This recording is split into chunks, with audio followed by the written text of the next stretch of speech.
Hey, Ryan Reynolds here for Mint Mobile. You know, one of the perks about having 4 kids that you know about is actually getting a direct line to the big man up north. And this year, he wants you to know the best gift that you can give someone is the gift of Mint Mobile's unlimited wireless for $15 a month. Now, you don't even need to wrap it.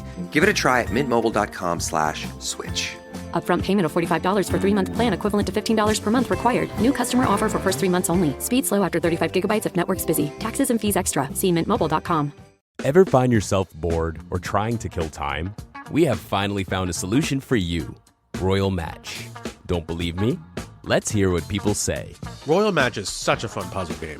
There are over 10,000 levels, also a bunch of mini games, which makes it super exciting. My favorite part? It doesn't need Wi-Fi. I play on my commute, on flights, even while waiting in line. And honestly, no ads, not a single one.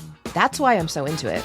So there you have it, a relaxing, challenging, totally ad-free game that goes wherever you go. Download Royal Match and see why everyone loves it. This podcast is brought to you by drunkmummysobermummy.com and made in association with HelloSundayMorning.org. This episode is proudly sponsored by Lyre's. They make lovingly crafted alcohol-free spirits. Go to lyres.com.au and use the promo code SOBER20 to get 20% off. Oh, the kettle's boiled. Great. Perfect timing. Should we get started then? I'm Victoria Vanstone. I'm Lucy Good. And this is Sober Awkward.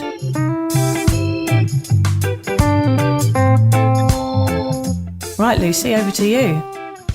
Thanks, Vic. So whatever stage you're at on your sober journey, and Vic and I are at completely different stages, you'll know that life without booze can at times feel, what do you reckon? Awkward.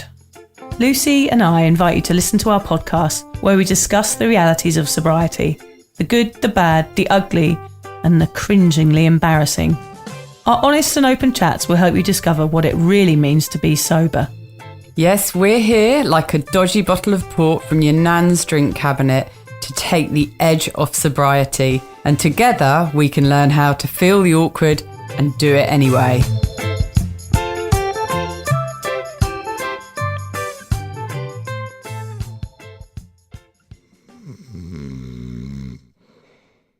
I think I've just managed to record it, Lucy. I could hear it, so I think it's come out.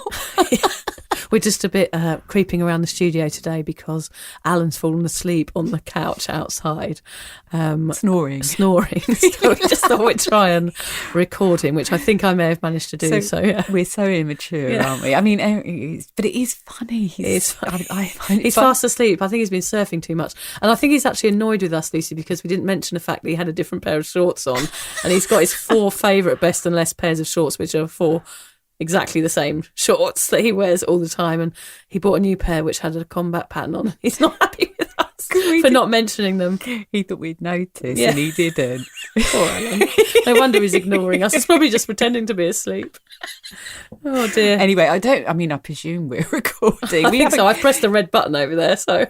Could you imagine if we do the whole thing? Oh, God, that'd be awful. God. I mean, I'm pretty happy to talk to you for another hour. Yeah, we just have to repeat it all, do it all again. Yeah. We're happy today, aren't we, Lucy? We are happy because... we're out of lockdown. Yeah, we came out of lockdown 3 hours ago. Yeah, so we live on the sunny coast in Queensland, and there's been the whole of Queensland's been in lockdown for 10 days nearly, hasn't it? Yes, I think 8 days, actually. 8 days, yeah. Yeah, so we got out at 4 o'clock today, so we thought we were going to have to cancel doing the podcast, but here we are. We're like little flowers that have sprouted up from the earth. Yes, into and blooming. The sun, and blooming in the sunshine. That's what we're like. In fact, we've just been out for something to eat and to prepare for this podcast, and the bars and the restaurants are packed, aren't they? They're absolutely packed. Going out. It's like, yes! Everyone having margaritas and pints.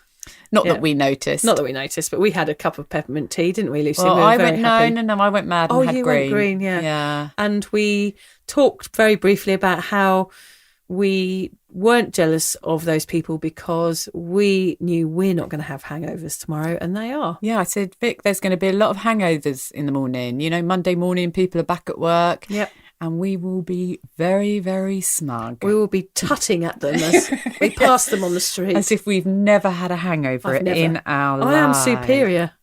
We are completely superior. Of course we are.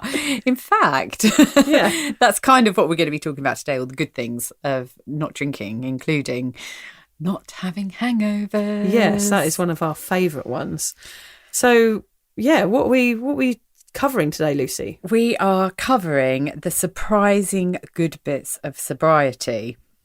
And so for once, we're actually organised and we've got a name for this episode. I don't think we've actually managed to get the name ready before the episode before. And it is Sobriety, the gift that keeps on giving. Yeah. So we just wanted to tell you a little bit about our lockdowns. Both of us had very different lockdowns, didn't we, Lucy? Because I've got 3 young kids and Lucy's kids are a bit older. So our lockdowns are a bit different.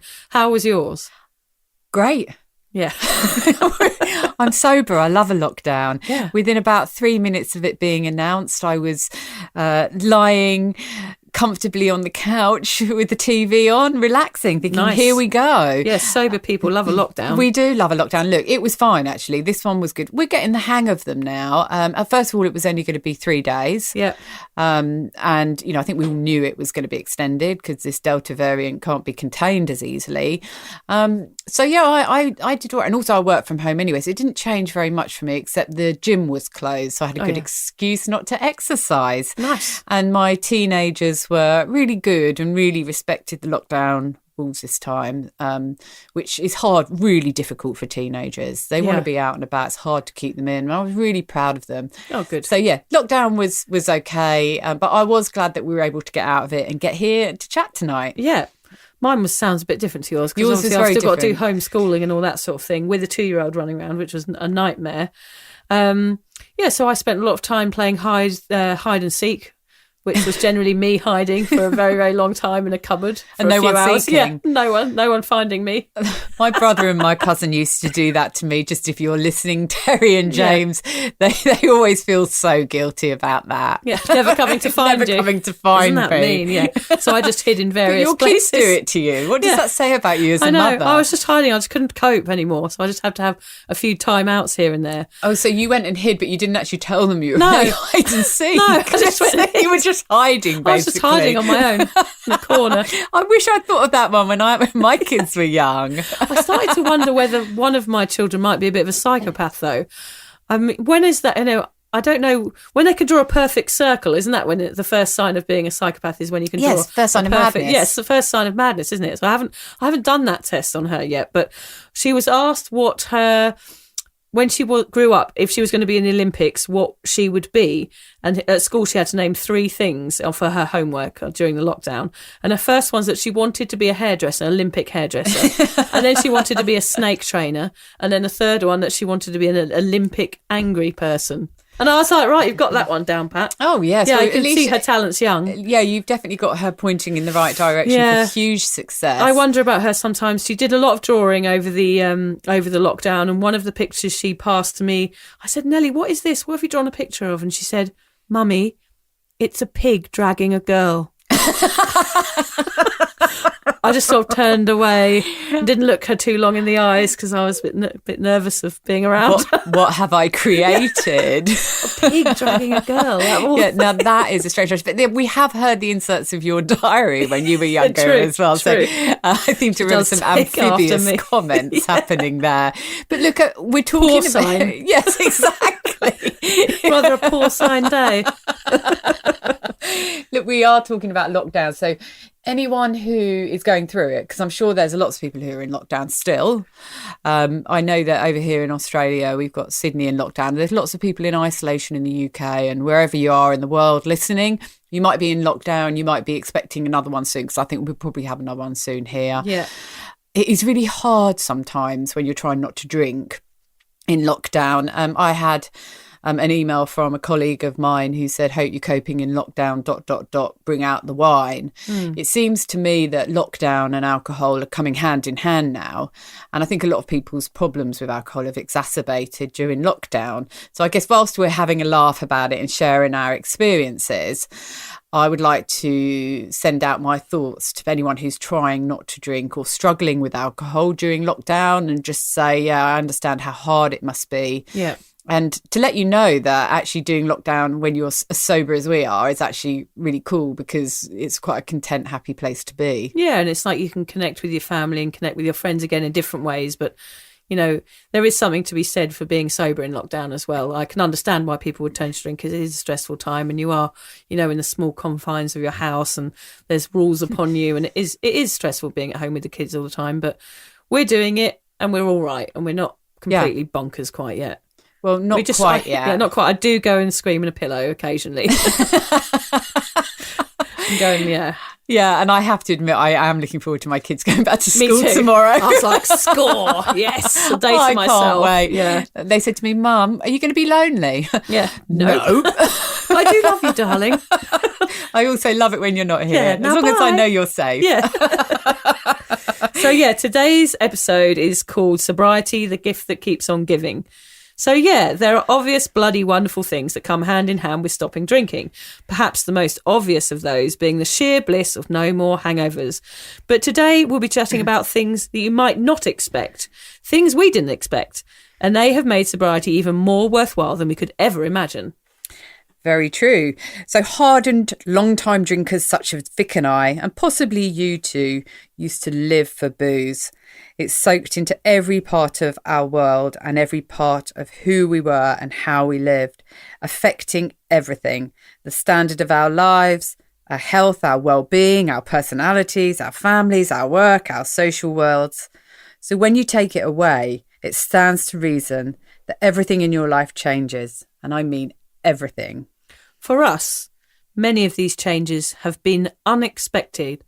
I mean, I'm over 3 years sober and I'm still discovering new delights that pop up like woodland animals in a Disney movie to brighten up my world.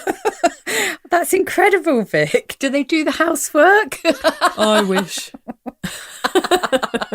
It definitely gives me encouragement to keep going, knowing that you're still getting wonderful things from your sobriety journey. And it's a reason we're doing this episode. Although Vic sometimes describes us as professional party poopers, we're not here with the intention of ruining all the surprises that come your way in sobriety, but to let you know that sobriety brings you so much more than you can possibly imagine. What we want you to take away from our podcast today is twofold, depending on where you are on this sober journey. If you've not given up yet, we hope that this chat will give you the insight into the life-changing impact that sobriety will have on your world, so much so that you'll leave the dark side and come to the light. Join our gang, whatever you want to call it, but give being sober a go. If you've already stopped swilling the sauce, get that smug face ready as you nod knowingly at the parts you already enjoy in your own life and learn about others that you could have to look forward to. I've got my smug face on. How does it look, Vic? Looks pretty much like your every normal face. I was going to say, I'm getting quite good at it now, being smug. Look, either way, Vic and I wanted to talk about this as we feel sobriety is underrated. And as two ex-pissheads who honestly thought we could never stop drinking, we're in a state of continual surprise about how this sober gig just keeps on giving. Yep. So let's run through the more obvious good things that we were promised would happen in our sobriety and actually did. The first one is our favourite one, of course, is the no more hangovers. I suffered terribly with anxiety-filled, shamed and guilt and hangovers.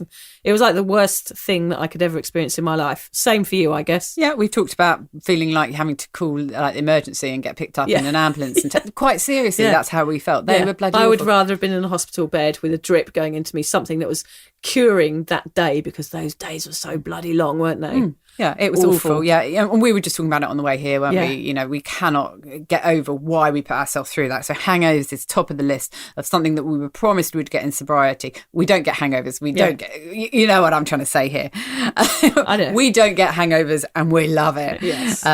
But because of that, we have more time on our hands. So I think that's something that other people don't realise, but it's an obvious thing really, that once you don't have the hangover, you're not spending like 2 or 3 days nursing yourself back to normal health. You have more time to be productive and do things. And also that you've lost that preoccupation with alcohol that you had throughout your life. So you've taken this whole massive thing out of your life, a big lump of preoccupation, thinking about booze, when, where, how, who with, all of those things. once you've taken that away, you've got more time to be happy and do the things you want to do. And that's time in your practical world, more time to actually get things done and get on top of all the things you need to do, but also space inside your head as well. Yes, yeah. If you've got quite a lot of space in your head, right? Yeah, I have now. Just wonder, I think maybe you have you might want to get that checked. I've got my smug face is gone and I'm left with total shock. Better sleep, Lucy. How's your sleep since you gave up drinking? Oh my God, so much better. Yes. Yeah, I mean, I think we talk a bit later on about lack of sleep when you're drinking and how awful it can make you feel. Yeah. But yeah, waking up, having had a good night's sleep, everything is different. Everything's rosy. Yeah. Another really good one as well is, and I guess this comes from better sleep and from not drinking as well, is your hair and your skin and everything looks better. One of the best bits about sobriety is in those first few sort of weeks. I remember going to a sober event one week and then going 2 weeks later and everyone going, oh my God, you look so different. And the bloating as well. Yes. What are you trying to say? No, nothing. Why are you looking at me like that again? Honestly. We need to video our podcast. Your bloating's really gone down. Thanks. Thanks, Vic. Yours hasn't. Oh, you set me off. I'm going to try and bring myself back. Vic and I are less bloated. Yeah.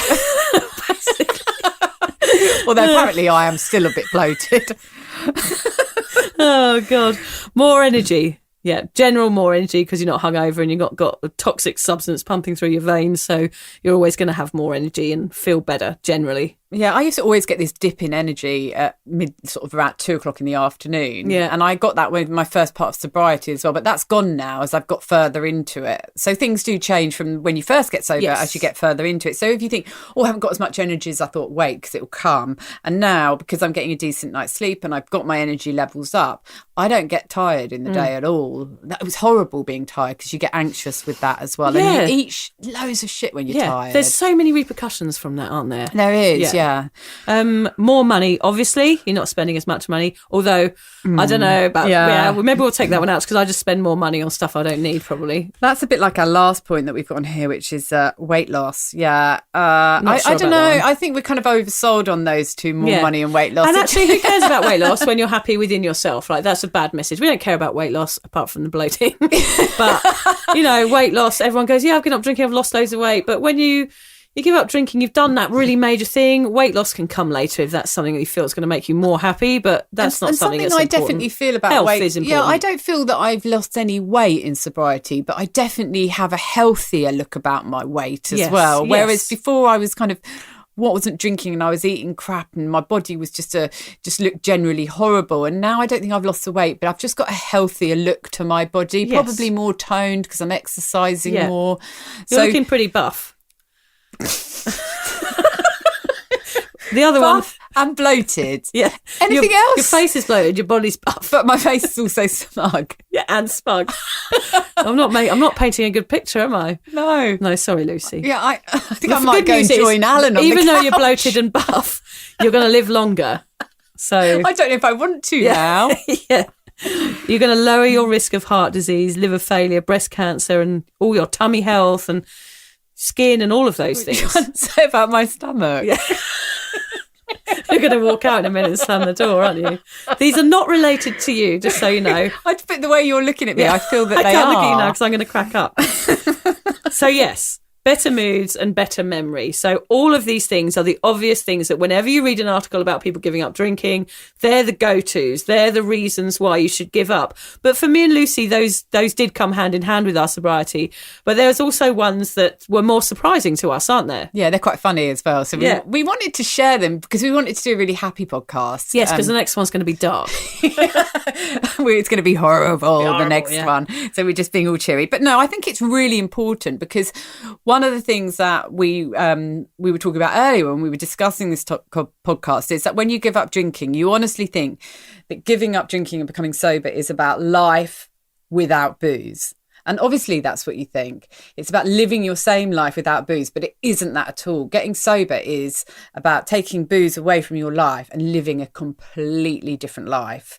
And I didn't realise that. I didn't realise that at all either. Yeah, it is It is life-changing in every way. Your life won't stay the same. It will change for the better in many ways. And we're going to share with you just some of the ways. And we've got more to come, more things to discover about ourselves and our lives in sobriety. But the ones that we've discovered, first of all, we've made a little list. Also, I just want to say as well, these might change for people dramatically over the period that you've stopped drinking for. I think some of these benefits that we're going to talk about today, they might not happen in the first month. They might not happen in the first 6 months. Some of them have taken me a year to really absorb those feelings and know that what they are and that they are related to me stopping drinking. It's like, for example, when I was pregnant, I thought I was writing because the hormones in my body were pumping around because I was pregnant, but actually it's because I wasn't drinking. So it can sometimes take a while, and you have to kind of look back in hindsight and go, actually, that was because I was drinking while I was like that. Yeah. And that's why I'm not like that anymore. Yeah. So, these things might not be happening to you now if you have given up drinking, but they are things that you can look forward to at some point in your sobriety. And if someone was to come on here that was 10 years or 20 years sober, I'm sure they would add many more to this list. They would, definitely. And that's what makes the sober journey so brilliant. It's not like everything all happens in one hit when you stop drinking. Things just keep coming up, don't they, all the time? Like you said about Disney woodland animals popping out. They just do. They pop out of the woodwork all the time. It's like you think, God, this sober thing is really good. I feel great. And then something else happens. Yeah, a little squirrel. You feel even better. A squirrel with a nut. Or a little bluebird. Yes. But, okay, I'm going to start. Can I start? Yes, do you think I could get by without being insulted? Go on, you bloater. I don't know why I'm laughing. No, I don't either. I'm full of self-loathing. I'm going to go home and cry into my pillow. That's okay. I do that every night. My first one is that I think I am more honest now I know I'm more honest. Looking back, life when you're drinking a lot, there's a lot of dishonesty in that to other people because you have to get by. Okay, you perhaps tell people you didn't drink as much as you did, or I feel fine, but you feel like shit because you're embarrassed or you're ashamed. So you just tell little white lies to get by. You don't have to do that when you become sober, and you just live a more honest life. And from that, when you talk to people and you have a conversation, you feel more confident talking about what you're talking about and telling people what your opinions are, because you're talking from a place of honesty. You're talking from your heart because you really haven't numbed that heart out. Yeah. And honestly, it's just something that I wasn't expecting to come. And even sort of making excuses for things. Like, I don't bother making excuses. I was forever making excuses in my drinking days. Oh, I can't come here, or I can't do that, or I'm going to have another drink because. And it was all a bit of a lie and an excuse. So now when I talk to someone, if I can't go somewhere, I'm just honest. Yeah. Honesty has come with sobriety. That's a lovely thing. Yeah. Yeah. Honesty is good in every aspect of our lives, I would say. It is. Always be honest. For me, one is looking forward to stuff. Events, birthdays, Sundays, tea, bedtime. I know I won't misbehave anymore. I used to dread going out because I knew that I was going to do something awful. And now I can look forward to events because I know I'm not going to be awful and drunk and spitty and have red wine, blotchy skin and just be a total mess. Same as you with the honesty, I can go into a situation and just be real and be happy about it and walk away and go, well, that was fine and I enjoyed myself and nothing weird happened and I don't have to explain myself to anyone the next day. So I can look forward to stuff. That is huge for me. I was dreading my whole life because I knew my behaviour so well. I knew if I went out, I would be the drunkest person in the room within 15 minutes of arriving there. And now I don't have to worry about that, which is amazing. Oh, it's so nice not to have to worry about that, isn't it? Yeah. And that's if you can get yourself out to events and things like that, which we have talked about how difficult that can be. That can be a whole thing in itself. It can be a little bit complex, this whole sober thing. I can breathe through my nose again. Did you ever have problems breathing through your nose, Vic, never. when you were drinking? No. Oh, God, I used to always get a blocked up nose every night. Now, yes, it could be to do with some other party drugs that I did consume probably through about 20 years we of are my party life. Girls after all. Yes, ex-party girls. Yes, ex. Well, no, we still party, but we do it differently. But no, honestly. Party ladies. That's us. Yeah, crazy in our granny pants. I don't think we'll ever be ladies. No, especially me with me bloating. It doesn't go together. No.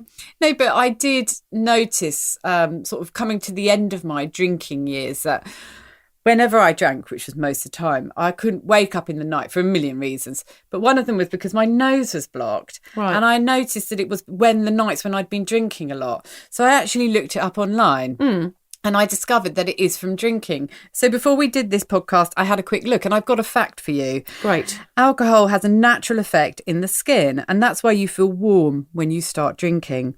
And it could also lead to short-term nasal congestion as the many blood vessels in your nasal cavity expand. Gosh. So that's why my nose was getting blocked. And I have got little vascular marks around my nose as well, and that's why when you see really heavy drinkers have got broken veins around their face, and that's what causes a drinker's nose. I guess it is right. Yeah. Wow. So I was getting to the point where I was getting a drinker's nose. So that on top of my bloating, my dodgy stomach, my smug face. Yeah, it's not a good look. Yeah, we were talking about me maybe going out and starting dating. Yeah, again, it's not. But you could list those things in your profile, couldn't you? That and being sober, I'm bound to get a good catch. Yeah. Easily pleased. That's my next one. I used to need loads of entertainment to fulfill me. I thought that I needed drama, strippers, jokes, one night stands. I thought I needed to be surrounded by action and noise to keep me interested. And sobriety has obviously made me realise that I don't need any of those things to keep me happy. They were just things I thought went along with my wild ride. So actually I'm so much more easily pleased, like just simple things for simple minds. Yeah, it's just about Were you? Easily pleased. Easily pleased, yeah. I've just got this vision of you sort of watching maybe an ant crawl over a rock. Yeah, I do that. And being really pleased. Yeah, I do that all the time. It. Yeah, I think that things like that are incredible. Like with my magnifying glass at home on my own. Wow. Yeah. This is amazing. I burn them. I do know what you know.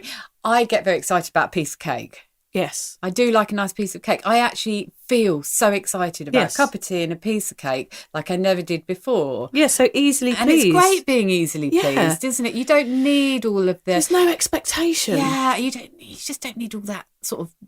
Although all the stripper, excitements that stripper. comes... Well, I wouldn't mind the odd stripper. Odd stripper would be all right, wouldn't it? Can we get John to do it? Yeah.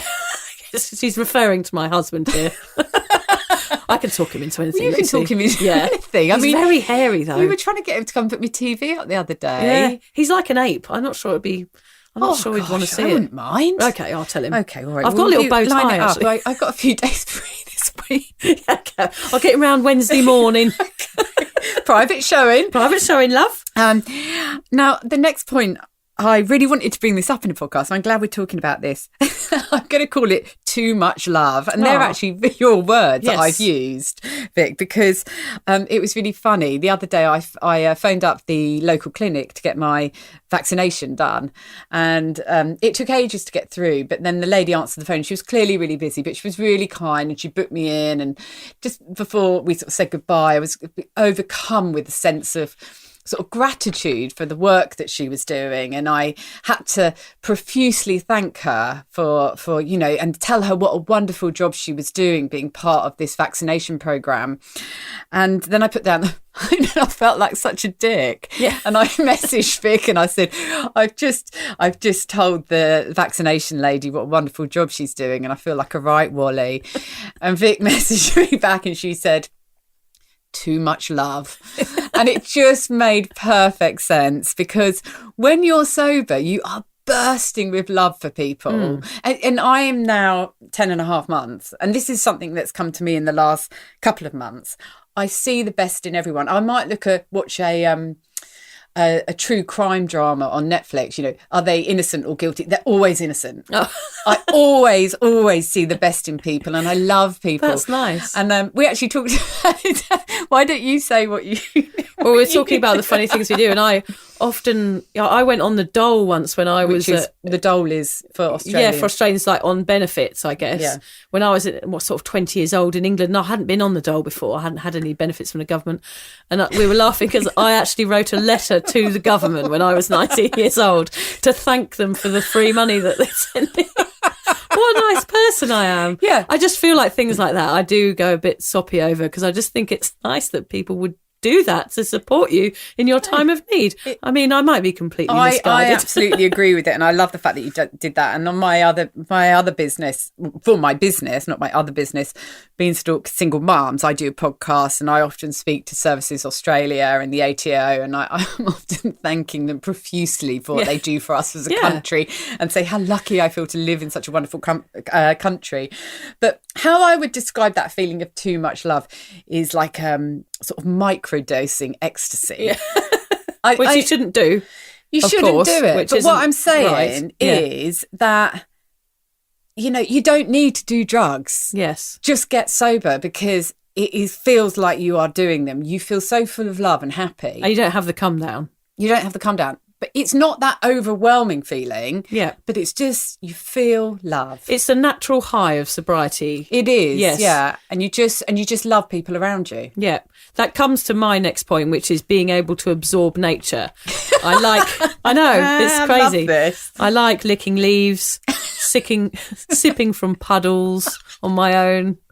I'm more amazed by the world, how we are here and what keeps the world spinning.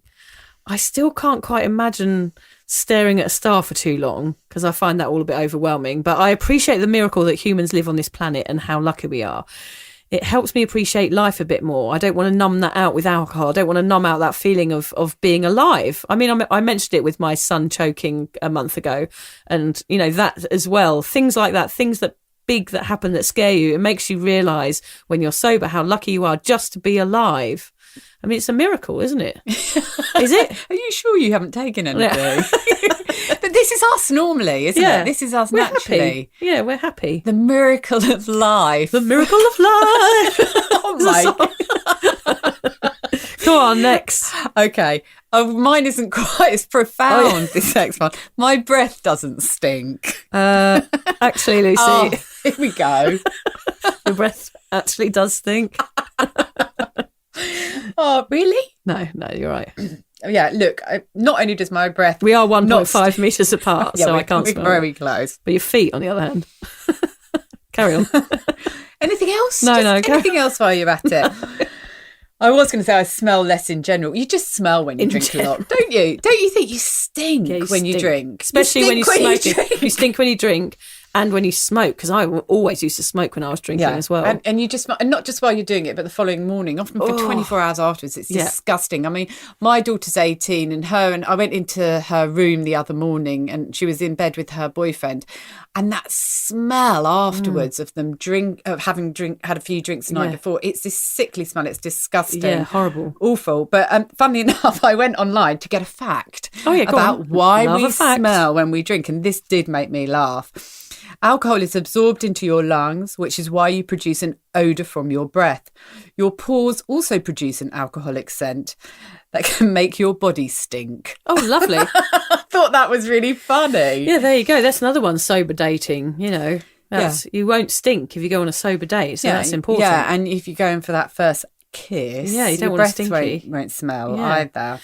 For me, one of my top ones is that I don't have as much washing. Now, the next two for me are a little bit embarrassing, but me and Lucy like to be honest on our podcast, so I'm going to be 100% honest, because we are also talking about honesty, was that every time I used to get really, really drunk, Lucy, throughout my life, for many, many years, I used to always be sick. Always, whether it was at the end of the night, the next day, or during. It was often during, because I would be sick and then carry on. It was kind of like to empty out my stomach to get back on track and get another pint down my neck. All part of the strategy. All part of the strategy, yeah. No, what's the word? Puking's cheating or something. Is it? I've not heard that one. I can't remember it. Well, it kind of is, really. You weren't really a hardcore drinker after all, were you? No, exactly. So anyway, my point is that I used to piss myself when I... when I puked, because I would be puking up and the pressure of the puke coming out, because, sometimes I used to heave up all this sort of sour bile and you'd be heaving and your body would be trying to push out this toxic chemical almost that was in your body, and I would heave so much that the pressure would make me piss myself. Never shat yourself? No, well, only a couple of times. Not that you noticed till the following morning. No, that's a story for another time, Lucy. That's right. I pissed myself a bit this morning. I was bursting for the toilet, but I was in the middle of cooking, and I laughed at something, and I had to change my knickers.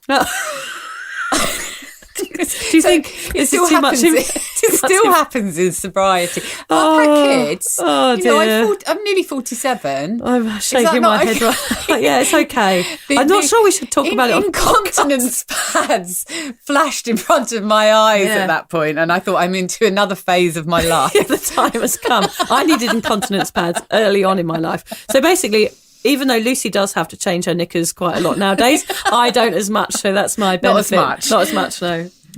So yeah, I have less washing, basically, is what it comes down to.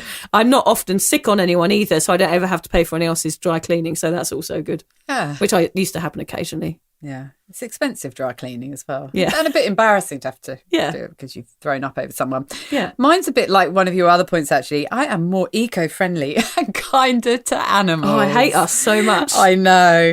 No, but it's true. I've started buying this Zero Co cleaning products, which is brilliant if anyone is looking to use less plastic around the home. Yes, we're not being paid for this, by the way. No, we're not being paid for it, but it's just... all this plastic waste in the oceans never used to bother me because I was so busy just trying to get from one end of the day to the other with my hangover and working out when I was going to have my next drink. But now I don't like thinking of that puffin with a printer cartridge in its stomach or anything like that. It makes me feel quite sick. Yeah, no. And so I want to do my bit for the planet. So I've started being more eco-friendly. I've started trying to eat.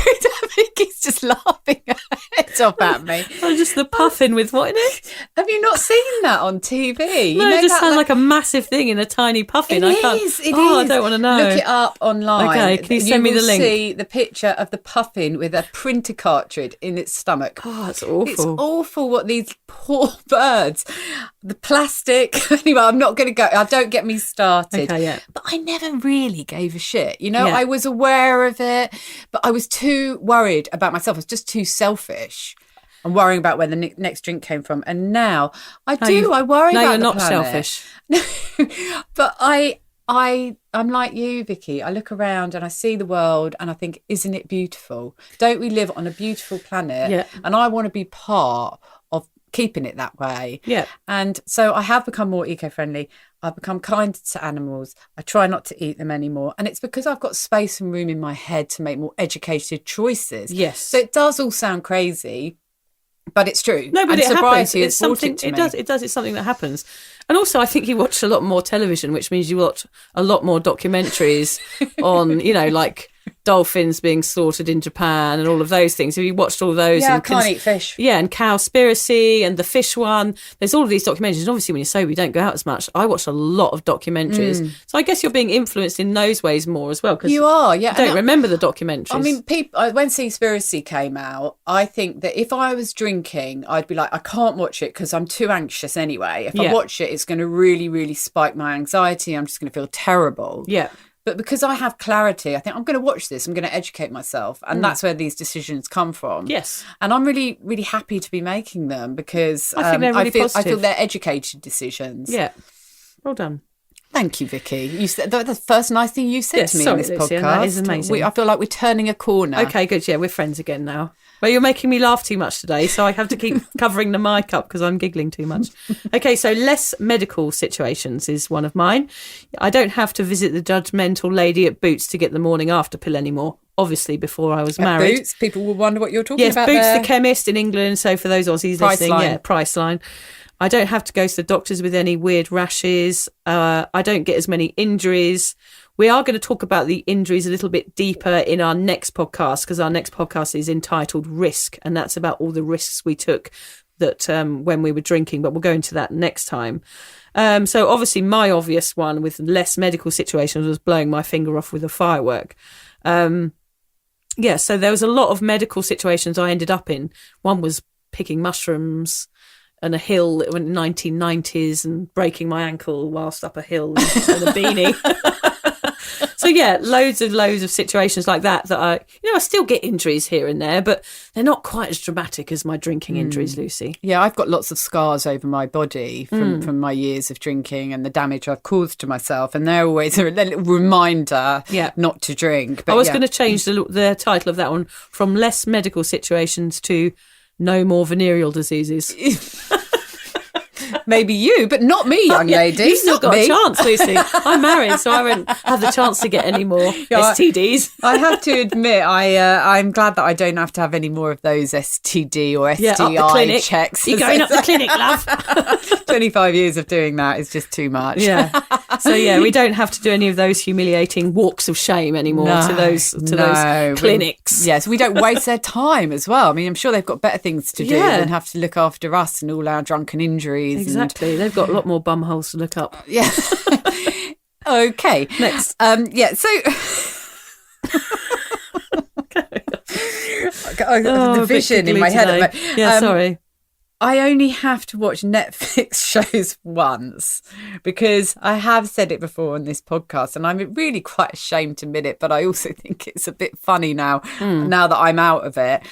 I have watched whole Netflix series and not remembered any of it. Not just an episode, I'm telling you here, the whole series. And then I will sit down to watch Netflix, put it on, and I notice that I've watched it all and I think I don't remember watching it. So I start to watch it again and tiny bits of it come back to me. And in fact, I was just so off my head, I didn't remember any of it. And that's something that we're going to cover in another podcast about drinking behind closed doors, because that's a really, really serious problem that we haven't really covered. We're talking a little bit more about being out and partying. But yeah, it does save a lot of time when you don't have to watch everything twice. Yeah.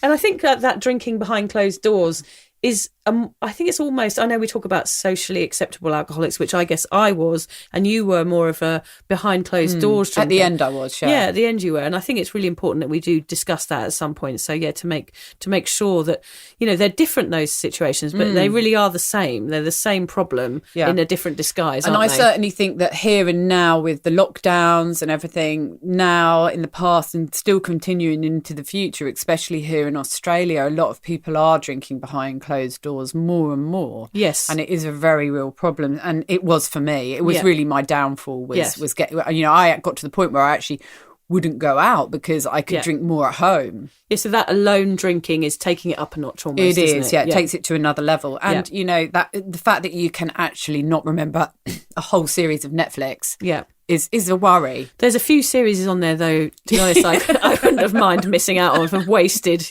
but I have a few weeks having to watch to the end where I would rather have probably been in a blackout. But I have to watch them twice to the end. Yeah, God, nightmare. It's like torture. You see what I mean? Yeah, that's awful. That's why it's so good. That's one of the high points of sobriety. You only have to watch the shit shows once. Yeah, awesome. No more shame-filled phone calls. You don't have to do sickies or make phone calls to people with no idea if you've slept with their flatmate, puked in their camp bed, or did a piss on their landing and their mum having to put you to bed. That is something that happened to me once. I went on a work do. I really fancied a boy there. I mean, I'm talking about 22 years old. And I don't remember much about the evening. I remember thinking, I've really got to show these people what a good drinker I am, and getting really drunk and staying at this girl's house. And the next thing I remember is they had these really thick white carpets on their landing, and their mum sort of grabbing my elbow as I just remember the weed soaking into the carpet. Like it was like a really... You pissed yourself on the carpet. Yeah, I'm really not making myself So how did that go down the next morning? Well, I'll tell you exactly. Did you pretend it was a dog? No, I'm going to tell you exactly what happened the next morning. I was completely humiliated, and I'd said to the girl that I was with, please don't tell anyone about this at work because I would be so embarrassed. And she went into work. I was going into the afternoon shift. She was doing the morning shift. By the time I got there, she had told everyone that I'd pissed on their landing. And I was absolutely humiliated, so much so that I left the job that day. Did you not even go in? I know, I went and I got there and everyone was laughing at me and saying, so you just walked out? I just walked out. I couldn't deal with it. I would rather lose my job. I mean, I was just working in like TGI Fridays, carrying those big trays which of is like refried beans around. It's like a American sort of fast food restaurant sort of place, isn't it? Yeah.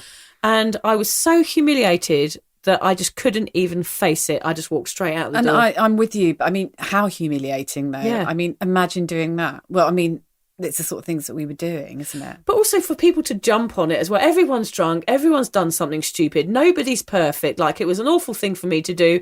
But hey, I'm sure somebody else has done something just as bad. And I did feel awful about it. But again, you shouldn't laugh at people for doing something like that. I was just drunk. Like, I shouldn't have had to leave my job throughout it. It was awful. And I just remember looking at the boy that I really fancied and just thinking, oh my God, I hope I never ever see you again. Yeah, Awful. definitely blew your chances with him, Yeah, didn't I did, you? yeah. Not a good look, pissing Not a on good someone's look. carpet. No. Especially a nice white fluffy one. Yeah. Come on. You're a bit like, like the way dogs find like nice little cosy spots to shit. You're a bit like that, aren't you? Yeah, I'm a bit like that. I don't mind. Bit of an old dog. The tables have turned on this podcast. God, it's all turned against me. I deserve it. Now, my next one, I'm going to go all sensible, I think, with my next one. I've sort of said you don't have to constantly readdress the balance of your life. I always feel that when I was drinking, my life was completely out of control. So when I was sober and not hungover, those rare moments, I spent ages trying to get my life back into some sort of normality. Everything had to be perfect in my life. So I was yo-yoing between complete disarray and perfection. And it was exhausting doing that. My house had to be immaculate so that when I next got absolutely hammered, it was all going to be okay if my house was nice and clean. I don't worry about that so much now. My house will be a bit of a mess and I'm relaxed with it. Yeah, but also, I suppose you're trying to keep the impression up to people, like keeping up appearances. Yes, saying, it is. My house is tidy. I might be fucked up in this part of my life, but this part of my life is okay. So therefore, I'm okay. You're trying to kind of keep a balance going. Yes. And not just other people, Vic, but yourself. You think, if yourself. my house is tidy, I'm in control of this. Yeah. And it was a very exhausting yo-yo sort of seesaw thing going on. But now it's like the seesaws stop swinging. We're just chilling out. The house might be a bit of a mess, but it doesn't matter. So the balance has come to life. And balance is extremely important. Yes. And that definitely comes with sobriety. I think balance and honesty, those two things for us are very, very important. Yeah, they are. Yeah. I eat better. I've missed one. I was going to talk about my teeth. How exciting. Sorry, for us. just very quickly. I have huge problems with my gums now because of drinking. I never really took care of my teeth. When I was travelling, I travelled for 10 years and lived out of a bag. I didn't take great care of myself generally because of alcohol and being sick and all of these things. And now I have terrible gums, which is costing me a fortune to sort out. So, yeah, look after your teeth, people. Yeah, just look after yourself. Look after yourself. Like drinking, you're just abusing your body and killing yourself. Every single part of your body. Yeah. But and it shows up in different places. Like I've got a problem with my lymph system. You've got a problem with your teeth, and a lot of that is related to years of abuse to our body. From our drinking days. I've got a completely different relationship with my toilet. I'm no longer looking down it and cleaning dried vomit off of the rim. I use it generally to go to the toilet if I can make it. That is. Yeah. It's nice to use a toilet for what it was built for. Yeah, instead of having your head in it. Yeah. I eat better. I did go vegan actually when I first gave up drinking, but actually I got shingles. I did it too quickly. Was that from being vegan? Yeah, apparently if you stop being a meat eater very, very quickly instead of doing it in stages, you can get unwell from it. I actually did get shingles. I know I'm making myself sound a bit like Baldrick from Blackadder. Yeah, like a medieval urchin in this episode, but that's with our teeth and past. We sound like my bloating. You and your dodgy teeth. We're falling apart. Anyway, I'm generally vegetarian now. I do eat meat occasionally when I go and see my mum, which you can all hate me for. I don't care. I'd say I'm about 95% vegetarian, but because I'm more aware, like Lucy, of like taking care of the planet and things, I do try and be as much vegetarian as I can. You do like the pork dumplings, don't you? I do like the occasional pork dumpling. So I try my best. And I'm prone to treats and I don't beat myself up about it. I'm just generally more aware of my health. Yes, definitely. Again, and that's about having space and time to make the right decisions, to get educated and make decisions, rather than just shoving any food in your mouth because it makes you feel good because you're hungover or you haven't got the time to make something healthy. I used to always eat a pizza when I was hungover. It was like to try and make myself feel better. I'd be like, I'm going to pizza and a can of Coke and just to try and make myself feel better than I felt in that moment. Well, you spent the whole day eating your way out of a hangover. Yeah, It's awful. pepperoni passion, I think it's called, from Domino's. Or when you get really drunk. I mean, I used to get so drunk, again, this is behind closed doors, you get so drunk that you don't eat your dinner at the time that you should, and then you finish drinking, you're absolutely starving, and you don't know what you've eaten until you come out the next morning and see the mess in the kitchen. Yeah. But we'll talk about that a bit more. I feel less toxic in so many ways. When I first went to a therapist when I stopped drinking, she asked me to draw a picture of what my life was like when I was drinking and what I wanted to be like when I stopped drinking. And I am very unartistic and not creative at all. So I was worried about it, but I actually got quite into it. And on the picture where how I felt when I was drinking, I made it really, really busy. And I had a skull and crossbone, which looked a bit like a hot cross bun because I can't draw. And I had like lightning strikes and clouds and rain. And like chaos. Yeah, chaos. The whole page was filled. I even put my cats on there and they had sad faces, and my kids were on there as well. And there was bottles and glasses, and it was horrible. And then on the other page, I just had like a peace symbol and then lots of white space. But that was what you want your life to be. Yeah, I wanted peace and I wanted space. But the picture of the drinking was so toxic. I felt toxic. That's all gone now. I don't radiate toxicity wherever I go. And I genuinely felt that I did. So much so that I couldn't grow a plant. I literally, if I bought a plant or tried to grow anything, it just wilted in front of me. I thought I'd give this one a bit of a test. So about a month ago, I started buying herbs, which I now grow on my balcony. And I tell you what, Vic, I'm a bit green-fingered. Oh, really? Yeah, I just feel I'm not toxic anymore. I am nurturing and I'm able to give. And the way that I look after things and I care for things, yes, it shows. There's a real difference in my life. Yeah. I'm just... I can grow things. Gosh. I can grow things. It's amazing. I swear that it's because I don't drink anymore. Do you think you were just forgetting to feed the plants? Possibly. Yeah. Like I say, I'm more nurturing now. I feed them. So, they don't die. No, it's more than that. Yeah. My aura is different. Right, okay. They're feeding from your aura. Very possibly. Do you just stand with your hand over them? Didn't they grow as you watch them? They like me. Yeah. Okay, that's good. Right. Plants like you. My kids and my cats like me. No one else does. Good. Yeah. No, I like you. Even though I might not seem like I do. Oh, here we go. I don't say what I think all the time. Actually. Is that your next point? Yeah.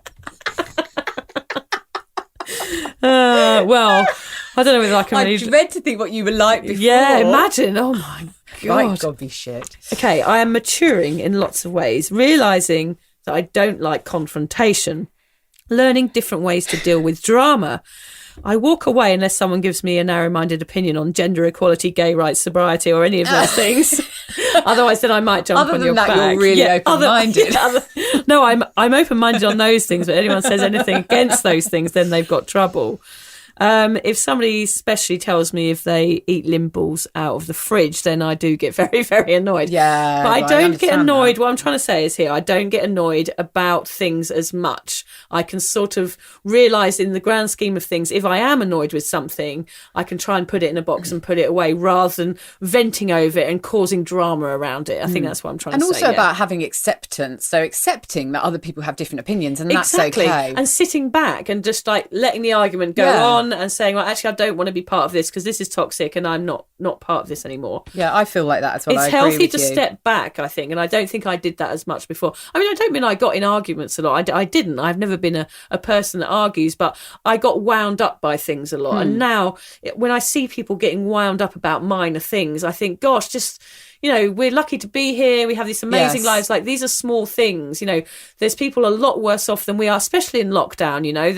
That does come up a lot, people moaning about being in lockdown. But actually, we're just lucky to be here. And I know it's hard and it is relative, but there's some people always a lot more worse off. And I think sobriety gives you that kind of open-mindedness to see that you're okay and that the world is okay and that you don't have to be angry with people. It's not going to get you anywhere. Yeah, and it's that anger, isn't it, that sort of sits simmering inside you, because when you're trying to give up drinking and you can't, and you're full of self-loathing and hate and stress, that anger does surface very quickly in the conversations that you have with other people. Yeah, so not being narrow-minded about anything, I think, like to educate yourself on all things is going to make you definitely happier. Having any sort of hate for anybody, we're all about equality and honesty, and in this podcast as well, we're really supportive of those things.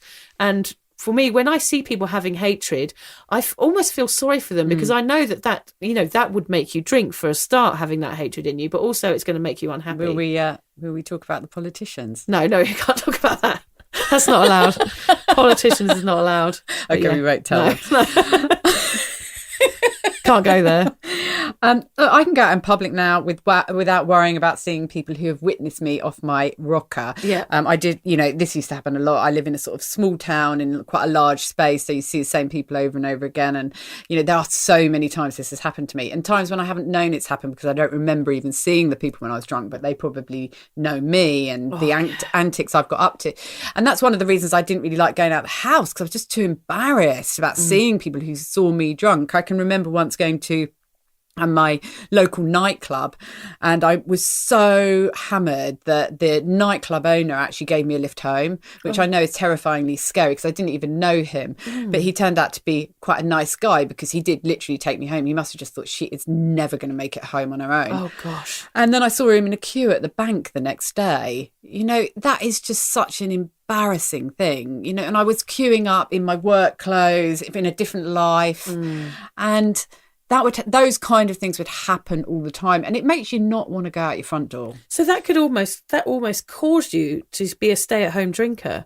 It did. It was a very, very big part of it. I didn't want to go out and be seen because I was just too ashamed. Isn't that funny that you didn't think at that time, oh, maybe I should not drink? Oh no, I just won't go out. Yeah, I just won't go out. Yes. Instead, I'll drink at home. It wasn't an option. It's funny how that mind just gets so pickled, doesn't it, that you can't see out of it. So you think, gosh, I'm so ashamed. I've been so awful. These terrible things have happened. So actually, I'm just going to continue doing them, but I'm going to stay at home and do them. Yes. Yeah. And I mean, it got to the point as well where not only would I not go out because I was worried about what I'd done out, but I would not go out and drink because I was too embarrassed about what I might do when I was drinking. And that's where the at-home drinking begins. Yeah. It's crazy. That relates to this one as well, actually. I just have better relationships with everybody in my family unit. So with my parents, my sisters, and also I know who my mates are. There's a saying that sobriety shows you who your friends are. And I think that's very true. True mates are the ones that stick with you, buy you an Orangina at the bar and ask you how you're doing. That's right. Because some people don't like to talk about sobriety sometimes because they might be struggling, or someone they know is struggling, or their partner or something. So they sometimes find it very, very confronting to talk about. And that's okay. I don't mind that. But it's nice for people to ask, how are you doing? And what is, because it is life-changing for someone that's drank all their life to now be a sober person like Lucy and I. So it is nice to ask how we're doing. We do appreciate that. So it's easier to know who your mates are in sobriety, for sure. And we discover a lot about ourselves as people, but also about our friends as people as well. And you find out who's going to stick by you and who isn't. One of mine, a really big one, is no more unexplained breakages or damages around the house. I was forever, I can remember years and years ago having a brand new light grey carpet and spilling a whole bottle, waking up in the morning, a whole bottle of red wine tipped on its side, just all over it. It'd only been in my apartment about 24 hours, this carpet ruined by just red wine. There was a lot of carpet ruining in the wine days. Yeah, it was a lot of carpet. Yeah, I mean, that's probably that's why I've got tiles. Yeah. I do remember a lot of my teens. We could go back to carpet. Maybe we're sensible enough to have carpet again now. Yeah, maybe we can get carpet. There you go. That's another plus for carpet our list. Shopping this week. Yeah, when you're sober, you can have carpet. You're sensible enough for carpet. But another one that I did on my very last night of drinking before I became sober, I don't know how I did it, but I got up the next morning. I will say I got up because I was lying face down on the living room floor and walked into the kitchen, and I've got a stone work surface and there's a big chunk of stone out of it. And you can't remember? I can't remember how I did it. I don't know where the stone is that came out. But you would have to hit it with such force. Right. And that's just a couple of examples for me of breakages around the home. Have you got any, Vic? I'm sure you've got one or two. The main breakish one, this is really humiliating, this podcast today. So the worst one I ever did breaking something was I was in Thailand. I'd been drinking buckets. Do you know about the buckets in Thailand? They fill them up. Explain, though. So it's Coca-Cola mixed with something that's got formaldehyde in it, which is what pickles brains. Oh. And it's actually I think it's called B22 or something. It's a bottle like Red Bull. So it's that whiskey and Coke all mixed together in a big bucket, and you hand them round and you take sips out of them. And at the time, it's one of those drinks where you don't feel that pissed when you're drinking, and then suddenly you stand up and you can't even walk. And you wonder why. And you're completely out of it. I've done buckets this night that I'm talking about. I went into a blackout, can't remember anything. The next thing I remember is the door of my little shack that I was sleeping in being knocked on. And it was the owner of the resort who dragged me outside and said, "Why you break door? Why you break door?" And I looked down, and I had gone to bed, and for some reason I wanted to get out and I couldn't get out. And I'd actually broken the door so that I could crawl through it. I'd actually kicked a hole in a door, and the guy a hole large enough to crawl through? I'd crawled out and escaped apparently, and they'd had to come put me back to bed. Can't remember any of it. Nothing, no recollection whatsoever. I guess I'd done it. I don't even know. I can't remember doing it. You probably did. Probably did. I'll try and deny that for a moment, but I think it was probably me. I reckon it was you. Yeah, it was my foot shape around there. Was it your body shape, like in a cartoon? Like splat. Yes, straight through with my arms in the air.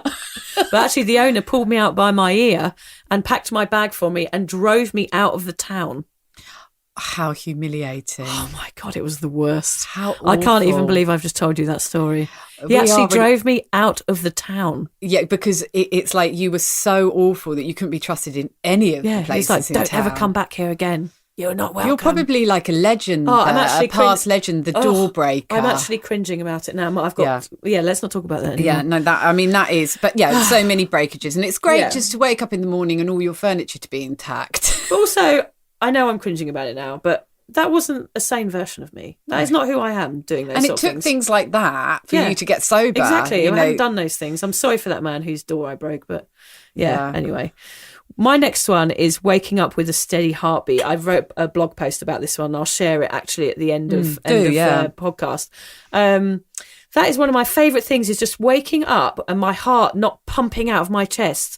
You know, I don't wake up in the middle of the night having to have that pint of water and feeling like I'm going to have a heart attack. I wake up and my heart is slow. It's like a normal rate. And I just wake up and it's just a really normal morning and I don't have that anxiety. And especially I've married a lovely man who brings me a coffee in the morning before I get up. So that's lovely too. But that feeling of a steady heartbeat in the morning is just wonderful. Completely understand that one, Vic. It's horrible waking up with your heart just going off in your chest. It's the worst. I can remember having a stabbing pain as well. I think that was proper anxiety attack, and that was caused purely through drinking. So, yeah, that's a really good one. And now my next one's quite obvious, but I do want to bring it up. But it's about being a better mum, and I want to bring it up because, yes, obviously, when you stop drinking, you become a better mum. So that could have been on our very first list of things about, the obvious things. But I can't tell you how much it's changed my motherhood journey.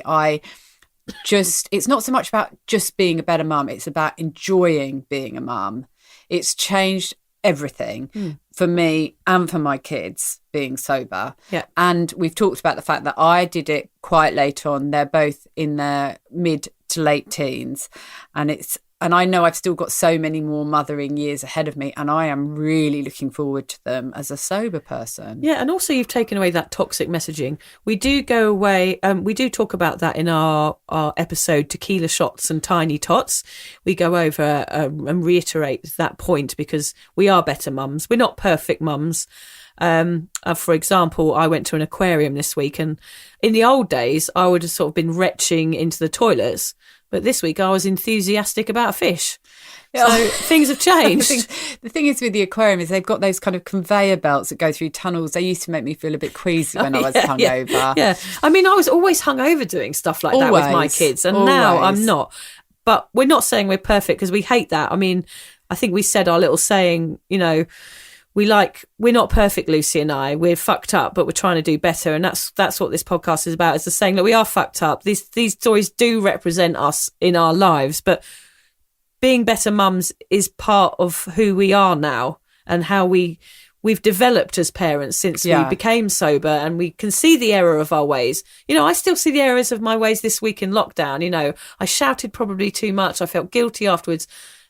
But at least I'm there to witness my successes and my failures. Yes, exactly. And I mean, I've got an 18-year-old daughter who's out drinking tonight because it's the first night out of lockdown, and I have to deal with her being out drinking, but I've got so much experience with drinking that I can really help her through it. And I know that sounds crazy, but, you know, she wants me to, I can be sober to go and get her if she needs to be got. Yeah, you're available. I can check she's okay. I can make a call to her. I'm not drinking at home like I usually was, or sort of half passed out on the couch watching a Netflix show. Yeah. We are better mums in a million different ways, and it is hard to explain how much it changes being a mother, getting sober. So that's a really important one on this list. Another one I'd like to mention, Vic, is that I still own all of my belongings. I don't know how many denim jackets I have lost. Denim jackets. Over my... Cardies. Denim jackets and cardies were the main things, but there was phones, car keys, and having to go back into bars and ask people if they'd seen them, the humiliation of it. Shoes, bars, knickers. Yeah, doesn't surprise me. No, I was always losing stuff. And I think that most people who drink heavily and go out will probably find that happens to them as well. So it's nice to actually have all my belongings for once. Yeah, it actually relates to my next one, which is you losing your knickers and bras, was that the general public don't have to see my tits and arse anymore. Oh, aren't they lucky? Lucky devils. Yeah, only my husband gets to see them. Cool, he's a lucky and the children man. Occasionally when I do the odd nudie dance. Yeah, I used to do flashing and all sorts of horrible drunken behaviour, especially when I went on a girls' holiday to Greece. You know, I just used to do all those sorts of horrible bum flashing and things like that. It's just gross. Oh, no one wants it to see seemed your like bum, a do you? really good idea. What made us do that? I think we thought we were being ladettes or rebellious or something, like it flashes your tits. Yeah, or we something. thought we were being funny. Gross. Also, we probably had quite good tits then. No, I've never had good tits. Always been like windsocks, mine. It depends on the angle that you sort of flash them at. Yeah. I got quite good at getting that right angle. Yeah, you're a pro. I wouldn't try it now, though. Yeah, best to keep those covered up now. Safely tucked away in our woolly jumpers and cardigans. Yes. I'm just going to put one in here. I am just so much happier. Yes. I was suffering with clinical depression, and I don't anymore. I genuinely thought at that time that it was the booze that was making me feel better and that I couldn't live without it. I didn't realise that it was the booze that was making me feel worse. I thought before I got sober that it was just going to be this like hideous, jaw-clenching, white-knuckle ride of living life without booze. It's not that at all. I am a happy person now. I was not a happy person when I was drinking. So much so that I feel my smile's different. When I smile, it feels different. Genuine. It feels genuine and natural. And I didn't realise it until I started smiling properly, that for years, my smile wasn't real. That's what booze did to me. We talk about that fake smile a lot. I remember doing that. I still do it now occasionally on sober outings, that fake smile, because, you know, that environment, that sort of pub or bar or, going out for dinner, that environment is quite triggering for me. So I sort of have to put on that happy it comes sober out. face. The old pretend smile comes out. Yeah, because I just want to show everyone, look, I can do this. So I do have a problem still trying to get that fake smile, make it more genuine. But generally, sobriety will make you much happier than you were when you were a drinker. I think that must be a fact. But I honestly thought that by taking away the booze, I was going to be totally miserable to the day I died. Yeah. That is what I thought. That is a fallacy. That is what most people think is going to happen, but it doesn't. It changes every single part of your world. And the chemicals in your brain change. Like, I mean, that's the next part I'm going on to, is the work that your brain starts working, and that would have repercussions with what we're talking about, making you feel happier. When your brain, the cogs in your brain start to work again, you're going to feel more functional, you're going to feel more capable. So therefore, you're going to feel happier like you are. Yeah. And you can do things like you can write again. I mean, I have to write articles for my website a lot, and I'd stopped doing it because I didn't like sitting with my own thoughts inside my own head. And I remember when I was about 2 months sober, I remember messaging you, Vic, and saying I've written an article for the first time in months because my brain allowed me to do it. All the horrible, negative thoughts were slowly filtering out. And when they went, it left this space to be creative and to actually use your brain again. Yeah, and be confident in yourself and go, look, I've created something that's good. Whereas before, you'd probably create something and go, oh, this is a bit rubbish, and start questioning yourself and all of these things. And it probably was rubbish if you tried to create it while you were heavily drinking. But also now I don't care as much. All I know is that I'm always trying my best when I write articles for my website as well. Like I'm always trying my best. And if people don't like them or people don't agree with them, that's fine. I mean, I can't do anything about that. I know in the grand scale of things, this little article that I've written isn't really that important, but I just put myself into it and that's enough for me. Yeah, it makes you feel good. Yeah. So your brain changing is really important in sobriety. They say sobriety feels like a superpower. Your brain realises you're capable, that you're able to find out what truly makes you happy. Do you mind if I rip my shirt, Lucy, like a superhero? I thought you weren't going to show your tits. Oh, yeah. That didn't last very long, did it? No, sorry. Back to my old ways. Old habits. Yes, old habits die hard. What is it, old dogs? Yeah, the old dogs. Right, so we've got some tips and takeaways. Yeah, we have. We've got a bit over time, but I'm sure you don't mind, listener. It doesn't matter. One listener. There's so many really good things that we had to talk about. So I thought this would go over this one. So make no mistake, choosing to ditch the booze is not some flimsy goal that it would be good to kick. It's a big lifestyle choice which will affect pretty much every area of your world for however long you stay sober.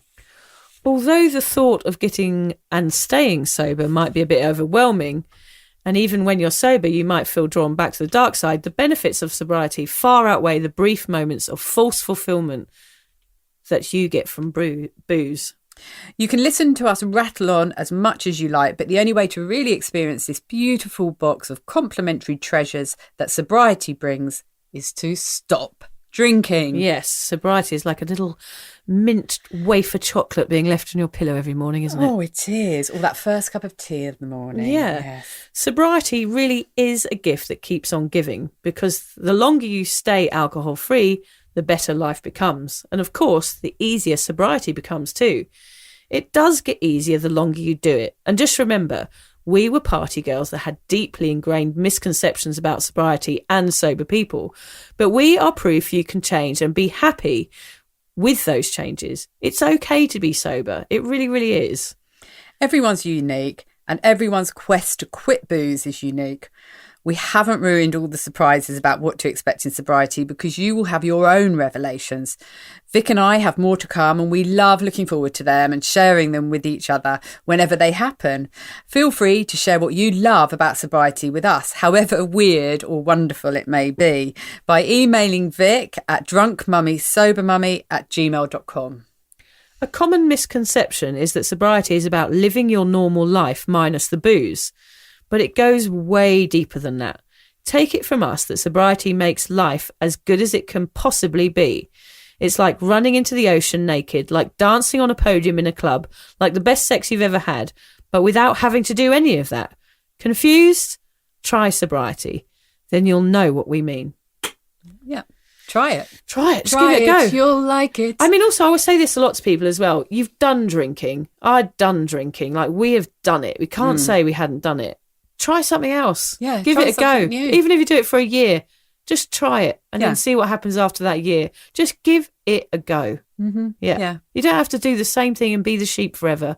Be the one that's swimming upriver like that. Yeah. Cheeky trout. Is it a trout? No, it's a salmon. Yeah, sorry. That salacious salmon. Our book this week is The Sober Lush, a hedonist's guide to living a decadent, adventurous, soulful life, alcohol-free. It's by Amanda Eyre Ward and Jardine Libaire. So yeah, I thought I've read that one. It's brilliant, really inspiring. I thought our listeners would like that too. My quote is, "I understand myself only after I destroyed myself, and only in the process of fixing myself did I know who I really was." I thought that was a lovely one. Yeah, I like I'm not that sure one. who that's by, actually. It was anonymous, that one. And also, I'm here today, Lucy, to It's almost like a proposal I've got for you, like a marriage proposal. Oh my God, I was halfway out the door. I thought we'd finished. I'm going to do it live on the podcast because then you can't get out of it. But you're already married. I'm officially inviting you to breakfast next weekend to come out on with my sober group because I know you find it hard to come out. So I'm going to officially invite you to come to breakfast next Saturday. And then I'm going to report on the podcast how it went. How does that sound? You've really, really stitched me up, haven't you? Yeah, I have a bit, yeah. What time is it? 8:30. Come on. You can do it. I feel like I've been backed into a corner. Yeah, you have. Come on, Lucy. Oh, we'll see. We'll see. Thank you for the invite, though. Awkward. I feel like I'm being asked out on a date. I think I feel like you're turning me down and I'm going to have to walk away with a sad shuffle. No, I've not turned you down yet. I would definitely attempt to come. I'm not putting you on the spot. I just want you to think about it because I don't want you to be a hermit forever. I will definitely think about it. Can we do it an hour later? Yeah. Okay, yeah, 9:30's fine.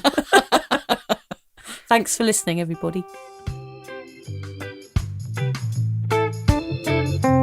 Thank you for listening to the Sober Awkward podcast. If alcohol is affecting your life in a negative way, you're struggling to moderate, or your hangovers are causing anxiety, it might be time for you to reach out for help. Contact your local doctor, a therapist, or connect with a local AA or sobriety group. In fact, Vicky's got a really great one. Yeah, it's the Sober Social for Sober Curious Women. You can just search for that on Facebook. Lucy and I will both agree that even though this journey can be awkward, it's definitely worth it. And if we can do it, then you can too. For more support around sobriety, head to my website, drunkmummysobermummy.com. And Lucy runs an online space to support and inspire single mums. Find out more at beanstalkmums.com.au. Finally, if you've loved the Sober Awkward podcast, don't forget to subscribe, rate, give a review, and share it with your mates. But don't worry, we won't be angry if you don't. I might be a bit angry, Lucy. Can't say that. They won't mind. No, it's just rude. No.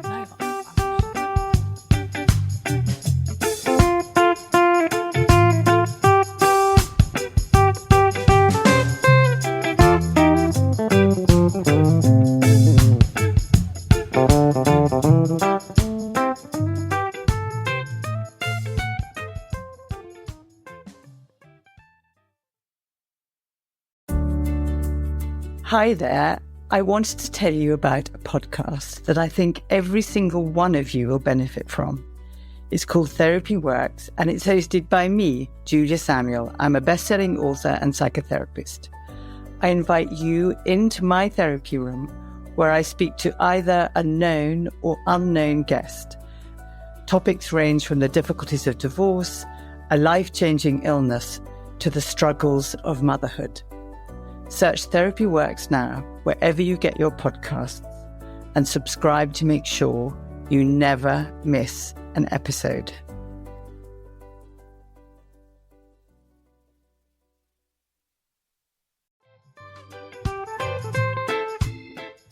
Vic, so do you fancy coming on a sober holiday? Don't worry, we're not talking about some corporate wellness retreat with cucumber water and enforced eye contact. No, this is a sober awkward retreat. 8 days of sun, sweat, laughter, and absolutely no hangovers. Yep, it's all happening in Thailand next October. Picture this: yoga at sunrise, writing workshops, ice baths, Thai boxing, and lots of awkward sober dancing under the stars. It's a proper holiday with proper weirdos, our kind of people. Yeah. You'll meet legends who've also given the booze a boot and want to have fun without feeling like a social reject. Come solo or grab a mate. Bring your awkward, bring your sun cream. No pressure, no judgment, just a big, warm, sober hug in paradise. All the info is at soberawkward.com/retreats. Come and get sweaty with us, emotionally and physically, in our all-inclusive jungle resort. You'll start out as 15 strangers and leave with 15 new sober mates. I'm not sure I want 15 new sober mates, actually, particularly sober ones. Yeah. Oh, well, you're not invited then.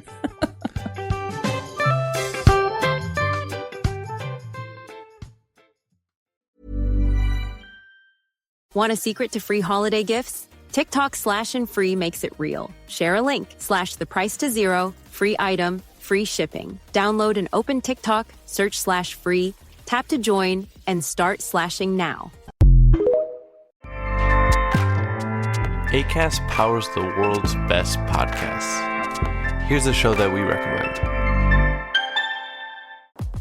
The world of commercial real estate is changing and fast. Welcome to In the Loop. We're diving into the topics that hit the hardest. We'll explore what's happening today. The benefits of biophilia in the workplace can be decreased stress and irritability. Tomorrow. How can you bring components of the 15-minute city, of the urban grid, things people like, the gathering places, and beyond. When you start thinking about the future and start thinking about these things are coming in 2030 or 2040 or 2050, then you can go, okay, now how do I actually take actions today to make that happen? Subscribe to In the Loop, wherever you get your podcasts.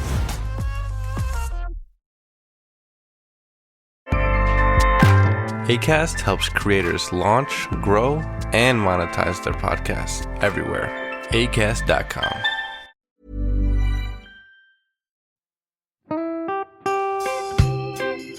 So, as you probably know, my comedy memoir, 1,000 Wasted Sundays, is officially out. All my magnificent fuck-uppery in one awkward hit.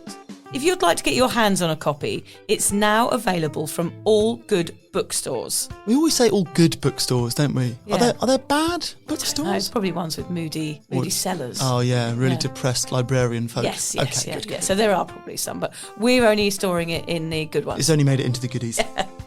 You can also get it from all good online retailers. The print version and ebook are out now, and the audiobook will be available in March. I've been writing my memoir for 5 years. It will make you laugh, cry and cringe, and hopefully inspire a few people to reconsider their relationship with booze. If you love the podcast, then I think you'll love the book, even if I do say so myself. Hamish has read it. What did you think? I feel like I know a little bit too much about you now, to be honest, Vic. Look, I really loved it. It was hilarious and surprisingly moving, but I feel like I've seen you naked in a literary sense. Yeah. Does that make sense? Yeah, that's worrying. Yeah. From an emotional point of view, seriously, it wobbled my teeny weeny wooden heart, Vic. Okay. My teeny little wooden heart. Well, his wooden heart is broken. Anyway, so if you do manage to get your filthy mitts on a copy, please do me a favour and head to goodreads.com and give me a review. Doing that will help me get it out there to those that need a bit of sober support. So there you have it. My story, unwanted warts and all. Come and get awkward with me. Not to be too demanding or anything, but seriously, go and buy it now. Go and buy it. Go and buy it right now. Yeah, don't just tell your friends, buy it, and then buy your friends one or two. Yeah, don't give them a copy, buy it. Yeah. And you know what? Don't be careful where you store it. If you lose it, you can always buy another 5. Buy another one. Yeah.